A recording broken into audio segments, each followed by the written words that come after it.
बोल news headquarter.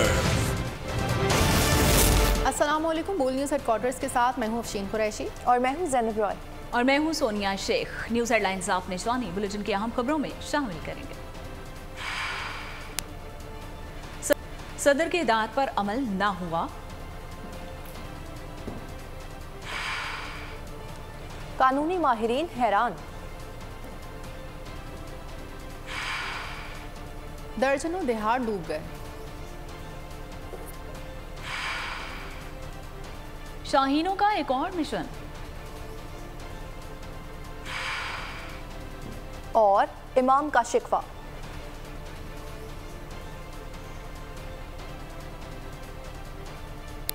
Bulletin का आगाज करेंगे और बुलेटिन के आगाज पर सबसे पहले आपको बताएंगे कि सदर मुमलिकत डॉक्टर आरिफ अलवी ने आर्मी और ऑफिशियल सीक्रेट एक्ट की मंजूरी पर सवालिया निशान लगा दिया है। ट्वीट में कहा कि उन्होंने बिल्स पर दस्तखत नहीं किए, अमले ने बिल्स को दस्तखत करके वापस भिजवाया। कहा दोनों बिल से इतफाक नहीं करता, अमले को दस्तखत के बगैर बिल्स वापस भेजने का भी कह दिया और मेरी मर्जी और हुक्म को मजरूह किया गया है, ये भी कहा गया। कई बार अमले से बिल्स वापस करने की तस्दीक की, बिल से मुतासिर होने वालों से सबसे मुआफी मांगूंगा।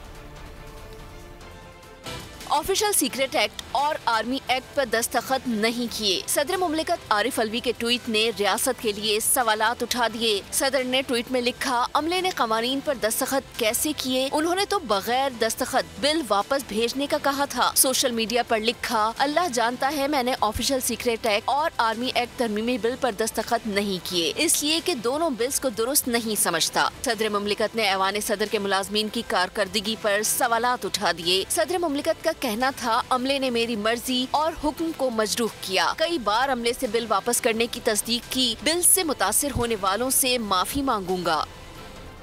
नाजरीन, आर्मी तरमीमी एक्ट 2023 और ऑफिशियल सीक्रेट तरमीमी एक्ट 2023 बाकायदा कानून बन गए।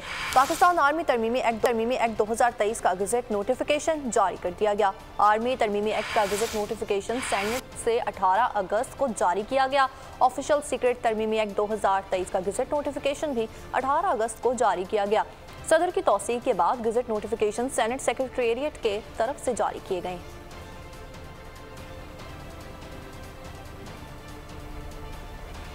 आर्मी एक्ट तरमीमी बिल सदर को 2 अगस्त को भेजा गया और आइन के मुताबिक सदर 10 दिन में दस्तखत न करें तो बिल कानून बन जाता है।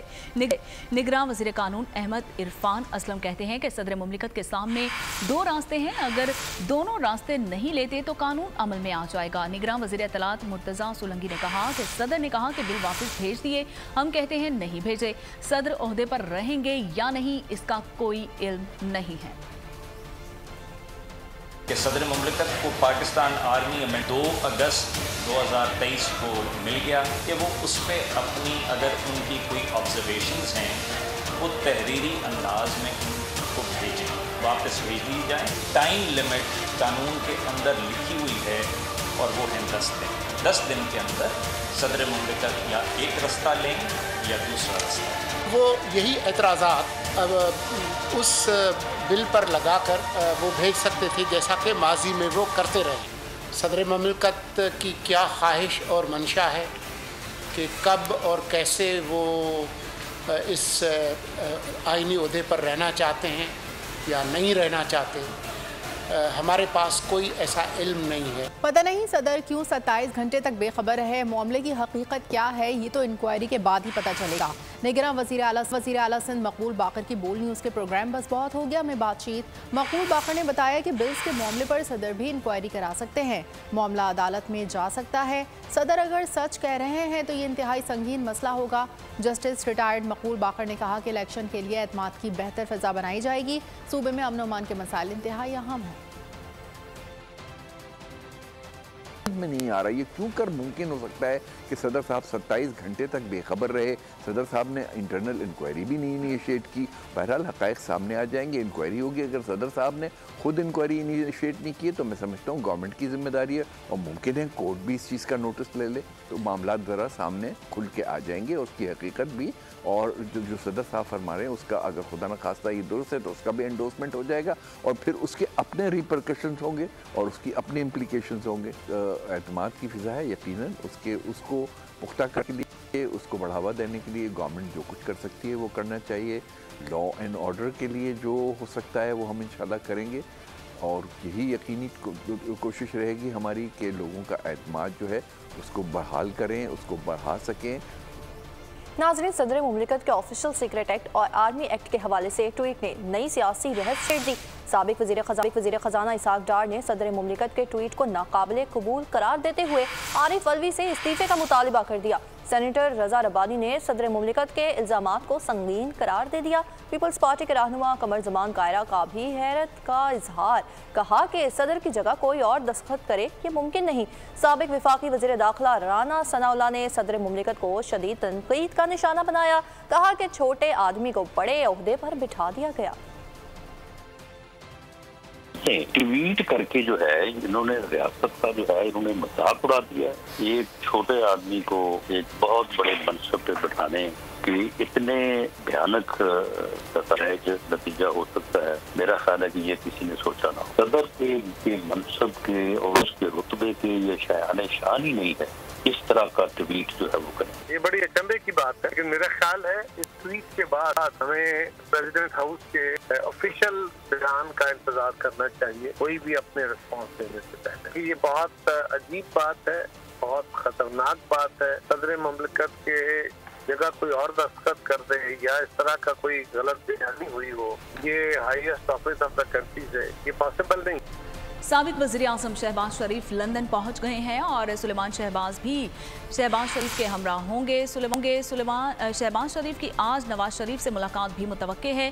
नून लीगी रहनुमा सैफ अल मलूक खोखर और फैसल सैफ खोखर भी बैठक में मौजूद होंगे। नून लीग की लीगल टीम की भी शिरकत का इम्कान है, जबकि कायद नून लीग की वतन वापसी की तारीख से मुतल्लिक मुशावरत की जाएगी। कानूनी पहलुओं का भी जायजा लिया जाएगा। गुलिस्तान जौहर में फायरिंग से शहरी के कत्ल का मामला हल ना हो सका। पुलिस के मुताबिक मकतूल मुर्तज़ा को इसके कमरे में फायरिंग करके कत्ल किया गया। कत्ल के वक्त मकतूल के 2 भाई भी घर पर मौजूद थे। भाइयों के मुताबिक उन्होंने फायरिंग के बाद एक शख्स को घर से भागते देखा। पुलिस का कहना है कि घर से बज़ाहिर कोई चीज़ चोरी नहीं की गई। मकतूल का मोबाइल फ़ोन ताहाल ना मिल सका। मकतूल मुर्तज़ा बैंक में मुलाजमत करता था। कुछ माह कबल इसने बैंक की मुलाजमत छोड़ दी थी। नाजरीन, कराची में जराइम का जिन बेकाबू हो गया। गुलिस्तान जौहर ब्लॉक 14 में फायरिंग से एक शख्स जाँ बहक हो गया। मकतूल की शनाख्त गुलाम फरीद के नाम से हुई। पुलिस के मुताबिक इब्तदाई तौर पर वाक़या डकैती मज़ाहमत पर पेश आया। मज़ीद तहकीकात की जा रही हैं। हसन स्क्वायर में फायरिंग से एक शख्स जख्मी हो गया, जिसे अब्बासी शहीद अस्पताल मुंतकिल कर दिया गया है। मंगू पीर के करीब मुबैना पुलिस मुकाबला हुआ। फायरिंग के तबादले के बाद स्ट्रीट क्राइम की मुतादिद वारदातों में मुलविस मुलजिम गिरफ्तार कर लिए गए। गिरफ्तार मुलजिम से छीने गए मोबाइल फ़ोन, नकदी और मोटरसाइकिल भी बरामद कर ली गई। कराची में डाकू आज़ाद। समनाबाद में 8 डाकुओं की शहरियों से खुलेआम लूटमार की फुटेज सामने आ गई है। इतवार की सुबह 4 बजे मोटरसाइकिल्स पर सवार 8 मुसल्लह मुलजमान ने 2 होटल्स पर धावा बोला और मुलजमान ने होटल पर बैठे शहरियों से असलहे के जोर पर धड़ल्ले से लूटमार की। डकैत जाते हुए होटल के काउंटर का भी सफाया कर गए। करीमाबाद में चोरी की कोशिश नाकाम बना दी गई। वाक़े की फुटेज मंजर आम पर आ गई। गुज़िश्ता रोज सुबह सवेरे ब्लैक करोला में आए मुलजमान ने फैशल बी एरिया ब्लॉक 3 में लोहे की रॉड की मदद से दुकान के ताले तोड़ने की पूरी कोशिश की। नाकामी पर मुलजमान थक कर मौके से फरार हो गए। तेज़ रफ्तारी कीमती जिंदगियां निकल गई। इस्लामाबाद में एक्सप्रेस वे फैज़ाबाद के मुकाम पर तेज़ रफ्तार गाड़ी बेकाबू होकर फुटपाथ से टकरा गई। दो अफराद जान की बाजी हार गए। 2 शदीद जख्मियों की हालत तशवीशनाक है। लाहौर में फिरोजपुर रोड पर तेज़ रफ्तार ट्रक ने मोटरसाइकिल को टक्कर मार दी। हादसे में एक शख्स जाँ बहक, 2 जख्मी। पुलिस ने ट्रक कब्जे में लेकर ड्राइवर की तलाश शुरू कर दी। कोरंगी कराची में ट्रैफिक हादसे में मोटरसाइकिल सवार नौजवान मौके पर ही दम तोड़ गया। वाक़े में एक शख्स जख्मी भी हुआ, जिसे अस्पताल मुंतकिल कर दिया गया। 18 साल जख्मी नौजवान को सर में चोट आई, जिसकी हालत तशवीशनाक बताई जा रही है। भारतीय आबी जारहियत से इजाफी पानी का रेला हेड सुलेमान की हदूद में दाखिल हो गया, जिससे दर्जनों देहात, सैकड़ों आबादियाँ मुलियामेट हो गई। हेड सुलेमान की के 1,50,000 क्यूसिक का रेला गुजर रहा है।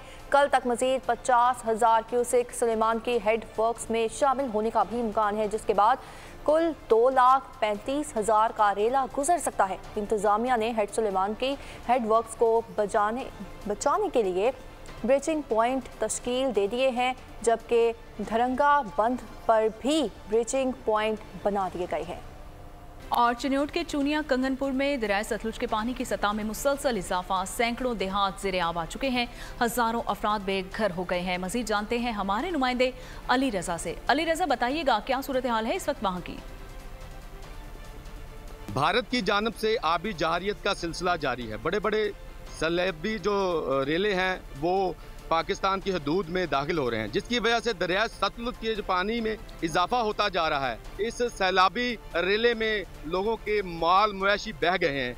आज इन्होंने विजिट किया, इस हवाले से ये कहते थे, इनसे बात करते हैं जी। बिस्मिल्लाहिर्रहमानिर्रहीम जी, पहले भी आपने बातें तो सारी हमने कर ली हैं। असिस्टेंट कमिश्नर साहब चूनिया यहाँ मेरे पास मौजूद हैं, क्योंकि वसीते अवामी नुमाइंदा अवामी खादम मैंने DC साहब कसूर जो बड़े हमारे मेहनती DC हैं, DPO साहब, उनसे मेरी डेली बेसिस पे बात हो रही है, सुबह दोपहर शाम, और वो सारी इंतजामिया ज़िले की बड़ी मेहनत कर रही है।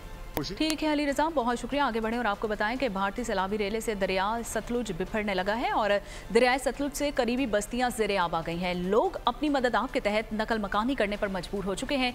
मज़ीद जानते हैं हमारे नुमाइंदे सैयद वारिस अली शाह से। सैयद वारिस अली शाह, बताइएगा कि लोगों को किन मुश्किलात का सामना करना पड़ रहा है वहाँ पर? जी बिल्कुल, हम इस वक्त एक बेवा खातून के घर में मौजूद हैं। इस बेवा खातून के घर को सैलाबी पानी ने चारों तरफ से घेर रखा है। हमारे साथ यहाँ पे इलाका में मकीन भी मौजूद है, इस हवाले से इनसे भी मजीद जानते हैं। ये बताइएगा, ये खातून यहाँ से निकलना क्यों नहीं चाह रही, क्या वजह?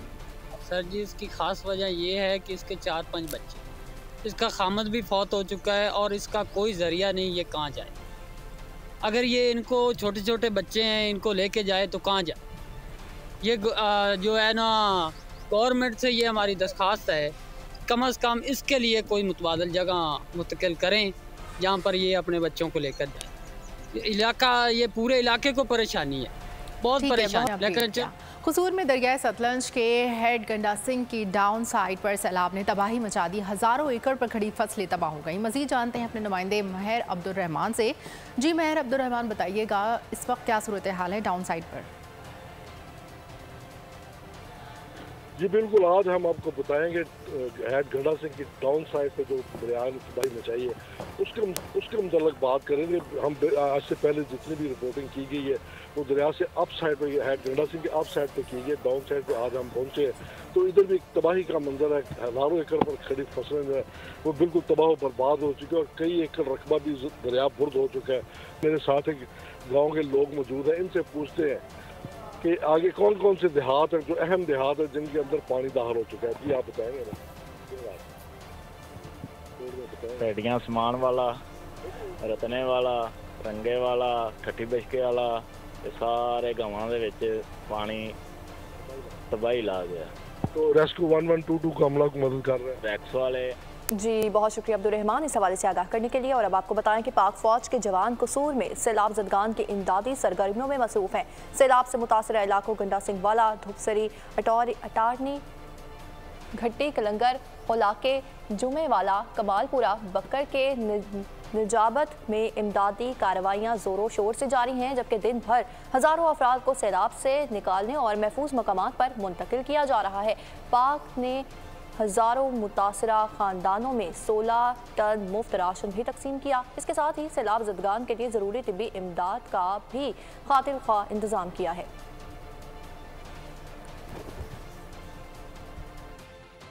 और यहाँ आपको बताएं कि अंजुमन ताजुरान के वफ़द का जिन्ना हाउस लाहौर का दौरा। वफ़द ने जिन्ना हाउस की हालत देखकर शदीद दुख का इजहार किया और कहा कि जिन्ना हाउस की हालत देखकर दिल को सख्त तकलीफ पहुंची है। 9 मई का दिन रियासत पाकिस्तान के माथे पर एक कलंक है। अफवाज पाकिस्तान ने तदब्बुर, बसीरत और कमाल सब्र का मुजाहिरा करके साजिश को नाकाम बना दिया। जिन्ना हाउस किया है और इस विजिट के बाद हमारा दिल खून के आंसू रो रहा है कि कायदे आजम हाउस को जिन लोगों ने जलाया, तबाह बर्बाद किया, आज हम मुतालबा करते हैं, लाहौर शहर की ताजर बरादरी खास तौर पर मुतालबा करती है कि 9 मई के वाकयात में मुलव्वस हर फर्द को कैफरे किरदार तक पहुंचाया जाए। 9 मई को उन लोगों ने जिन्होंने पाक फौज पर हमला करने की कोशिश की और जिन्ना हाउस को नुकसान पहुंचाया, उनको कैफरे किरदार तक पहुंचाने के लिए हम लोग सब इकट्ठे हैं। चाहे वो लाहौर में हो, चाहे वो पेशावर में हो, चाहे वो कराची में हो, चाहे वो कोयटा में हो, वो पाक फौज के साथ है। आज हमने जिन्ना हाउस का अंजुमन ताजरान नईमीर ग्रुप के साथ यहाँ पे विज़िट किया और बिल्डिंग की और यहाँ के माहौल की हालत देख के हमारे दिल खून के आंसू रोते हैं। और इस वक्त जो 9 मई का सानिया है, हम मुतालबा करते हैं रियासत से कि 9 मई के जितने भी शरपसंद हैं उनको करार वाकई सज़ा दी जाए। शुमाली वज़ीरिस्तान में मजदूरों पर दहशतगर्दों का हमला, उलमा इकराम का सख्त रद्द-ए-अमल। कहा, दहशतगर्दों के हाथों 11 मजदूरों की हलाकत की भरपूर मज़म्मत करते हैं। इस्लाम और इंसानियत में ऐसी कार्रवाइयों की कोई गुंजाइश नहीं। दहशतगर्दों ने इन मुसलमानों को निशाना बनाया जो रिज़्क़ हलाल के लिए निकले थे। दहशतगर्दी के खिलाफ हम सब जो मुत्तहिद होना है, अफवाज पाकिस्तान और हुकूमत का साथ देना चाहिए। शुमाली वज़ीरिस्तान की तहसील शवाल में खवारिज के हाथों जो 11 मजदूर जान बहक हो गए, हम उनकी भरपूर मज़म्मत करते हैं। बहैसियत मुसलमान, बहैसियत इंसान, ना इस्लाम में इन जैसी कार्रवाइयों की इजाज़त है और ना इंसानियत में इन जैसी कार्रवाइयों की इजाज़त है। एक बम धमाके में 11 मजदूर जो है वो शहीद हुए हैं और 3 उसमें से ज़ख्मी है। ये वाक़यात जितनी भी इसकी मज़म्मत की जाए वो कम है। कत्ल ना हक़ को कुरान करीम ने इंसानियत का कत्ल कहा है। सरकारी इमारत में काम करने वाले मजदूरों के ऊपर खवारिज और दहशतगर्दों की तरफ से जो एक बुज़दिलाना और शर्मनाक हमला हुआ है, इन हमलों की हम पुरज़ोर अल्फाज में मज़म्मत करते हैं। ये खवारिज और इस्लाम दुश्मनों की तरफ से हमले हैं जो इस्लाम में बिल्कुल जायज़ नहीं है, हराम है। एक बार फिर दहशतगर्दों ने, खवारिज ने मुसलमानों को निशाना बनाया है। वो मुसलमान जो अपने बच्चों को हलाल रिज़्क़ के तलाश में निकले थे और वो दहशतगर्दों की निशाना बने, इस किस्म की वाक़यात काबिल मज़म्मत हैं। जो वो कम है और जो लोग ये कार्रवाइयाँ करते हैं और इस किस्म की कार्रवाइयों में निहत्ते और आम मुसलमानों को बेगुनाह शहीद करते हैं, ये लोग तो इंसान क्या मुसलमान कहलाने के भी लायक नहीं हैं। उस दिन खवारिज ने रिज़्क़ हलाल कमाने वाले गरीब और बेगुनाह मजदूरों को दहशतगर्दी का निशाना बनाया। इस दहशतगर्दी के ख़िलाफ़ हम सबको मुत्तहिद होना चाहिए और इस दहशतगर्द के ख़िलाफ़ फ़ौज पाकिस्तान और हुकूमत का साथ देना चाहिए। शुमाली वज़ीरिस्तान में एक हादसा होता है कि जिसमें कुछ मज़दूर अपनी मजदूरी से वापस अपने घरों को लौट रहे थे। बेचारे इस सोच में वापस हो रहे होंगे कि हमने घरों को पहुंचना है, लेकिन उनकी लाश पहुंचती है पर दिल इंतहाई गमगीन और परेशान है। बेचारे अपने काम काज में मसरूफ़ हैं और उन पे अचानक बम धमाका हो जाए और ख़ुदकुश हो जाए तो इस्लाम की रूह में बिल्कुल ये हराम है और बिल्कुल इसकी इजाज़त इस्लाम नहीं देता। ये खवारिज का काम है, मुफसिदीन का काम है, ये किसी मुसलमान का काम नहीं हो सकता। मैं समझता हूँ कि इस वाक़े की जितनी मज़म्मत की जाए वो कम है और ये लोग मुसलमान तो क्या इंसान कहलाने के लायक नहीं जो बेगुनाह मुसलमानों का जो है वो कत्लेआम कर रहे हैं। नाज़रीन, पाक फौज सिंध में खिदमात में पेश लाड़काना, शिकारपुर, कंबर, शहदाद कोट की जामियात और मुख्तलिफ तालीमी इदारों के 500 से ज़ायद तलबा और स्टाफ ने पुन्नू आके गैरजन का दौरा किया और दिफाई नुमाइश देखी। यादगारी शहदा पर हाजिरी दी, APC और ATV की सवारी भी की। तलबा ने पाक फौज का शुक्रिया अदा किया। हैदराबाद में आर्मी मेडिकल की जानिब से कैंप का इनेकाद किया गया जिसमें मरीजों को मुफ्त इलाज, मुआलजे की सहूलियात भी फराहम की गई। मरीजों ने पाक फौज का कैंप के इनेकाद पर शुक्रिया अदा किया। मुझे बचपन से दिल में सुराग था, जिसका इलाज हम नहीं करवा सके। हम बहुत गरीब फैमिली से बिलोंग करते हैं और अभी जो है पाक आर्मी वालों की जानिब से यहाँ पर फ्री मेडिकल कैंप लगाया गया और हमारा सही तरीके से चेकअप किया गया। तो पाक आर्मी के शुक्रगुजार हैं जो इसने फ्री कैंप लगाई हुई है, जो हमारे को टैबलेट भी दिए हुए हैं और ऑपरेशन का जो डेट है वो भी दिया है। हम कराची से कोई सर्जन आए हैं, उसी ने हमारे को सही बच्चे को देखा है, उसी ने बोला तो अब इस तारीख पे आना है, इसका ऑपरेशन होगा। जो तारीख डेट दी है हमें इंशाल्लाह में से उस तारीख में जाएंगे, हमारा ऑपरेशन हो जाएगा। गरीब लोगों को बहुत आसानी हो रही है और इनको अच्छा रिस्पॉन्स मिल रहा है आर्मी वालों की तरफ से। हम चाहते हैं कि ऐसे आइंदा से भी ऐसे और कैंपें भी लगनी चाहिए। पाक आर्मी 18 डिवीज़न की तरफ से जो मेडिकल कैंप लगाई गई है, हम बहुत शुक्रगुजार हैं आर्मी, पाकिस्तानी आर्मी का, जिसमें बहुत सारे जो मुकामी लोगों को बहुत इन्होंने फ़ायदा दिया है, मेडिसिन दे रहे हैं, रिपोर्टें कर रहे हैं। मोदी के हिंदुस्तान में औरत के वजूद पर जमीन तंग कर दी गई। खवातीन के हुकूक, इस्तेहसाल और मुआशरती तफरीक में भारत सबसे आगे है। भारतीय आबादी का 49% हिस्सा होने के बावजूद पार्लियामेंट में खवातीन की नुमाइंदगी सिर्फ 11% है। मुलाजमत में खवातीन 19% और पुलिस में सिर्फ 7% है। खवातीन के खिलाफ बढ़ते जुराइम, मुआशरती तफरीक और हतक आमेज रवैया भारतीय नाम नेहाद जमहूरियत के मुंह पर एक तमाचा है। खेलों की खबरों में आपको बताएंगे अफगानिस्तान से 3 मैचेस की वनडे सीरीज। पाकिस्तान टीम का मुसलसल दूसरे दिन ट्रेनिंग सेशन। प्रैक्टिस के दौरान ग्रीन शर्ट्स बल्लेबाजों और बॉलर्स के दरमियान मैच पड़ गया। इमाम उल हक और फ़खर जमान ने अपनी कोशिश की, लेकिन हारिस रऊफ, नसीम शाह और शाहीन शाह अफरीदी की एक्सप्रेस डिलीवरीज के सामने इनका जादू न चल सका। तीनों बॉलर्स का अपने हरीफों पर वाज़ेह तौर पर पलड़ा भारी रहा। फुटबॉलर लियोनेल मेसी का जादू अमेरिका में भी चल गया। मेसी की क़यादत में अमेरिकी फुटबॉल क्लब इंटर मियामी ने पहली बार लीग्स कप का टाइटल अपने नाम कर लिया। फतह के बाद मेसी ने साथी खिलाड़ियों के हमरा जीत का जश्न मनाया। स्टैंड्स में मौजूद फुटबॉल लेजेंड डेविड बेकहम ने अहलिया विक्टोरिया के हमरा जश्न मुसरत में हिस्सा लिया। ब्राज़ीलियन स्टार नेमार जूनियर भी सऊदी फुटबॉल लीग का हिस्सा बन गए हैं। नेमार का रियाज के स्टेडियम में शानदार इस्तकबाल। सऊदी फुटबॉल क्लब अल हिलाल ने अपने अहम प्लेयर को मुतारिफ करवाया। सल्तनत मसाइल से दो चार, एक शहजादी कैसे अपनी काबिलियत से मामलात संभालेगी। हॉलीवुड फिल्म स्नो वाइट का ट्रेलर जारी। फिल्म 22 मार्च 2024 में रिलीज की जाएगी। और इसी के साथ बोल न्यूज़ हेडक्वार्टर से फिलहाल इतना ही। एक ब्रेक के बाद हाजिर होंगे हेडलाइंस के साथ। मजीद खबरों के लिए विजिट कीजिए हमारी वेबसाइट bolnews.com। देखते रहिए बोल न्यूज़। बोल न्यूज़ हेडक्वार्टर। अगर आपको ये वीडियो पसंद आई है तो हमारे चैनल को सब्सक्राइब कीजिए और बेल आइकन पर क्लिक कीजिए। आप लोग इस मुल्क पाकिस्तान में आजाद हैं। सहाफती उसूलों पर कारबंद। बोल न्यूज ने रखी रिवायत बरकरार। बोल न्यूज की जानिब से देखने वालों को यौम आजादी की बेहद मुबारकबाद। मुल्क भर से जश्न आजादी की तकरीबात बोल ने दिखाई अपनी स्क्रीन पर। पाकिस्तान के 76वें यौम आजादी का जश्न बोल ने सुनाई पाकिस्तान जिंदाबाद के नारों की गूंज। बोल की सबसे बड़ी ट्रांसमिशन में पाकिस्तान का नाम रोशन करने वालों ने दिए कौम को पैगामात। बेपनाह मुश्किलात का सामना करके इस मुल्क को हासिल किया। आजाद कौमों को बहुत सी कुर्बानियां देनी पड़ती हैं। 76 वारियों में आजादी का दिन जोश खरोश के साथ मना रहे हैं। क्योंकि जिंदाबाद पाकिस्तान ये है बोल की पहचान। सब्सक्राइब करें और बेल दबाएं ताकि कोई खबर रह न जाए।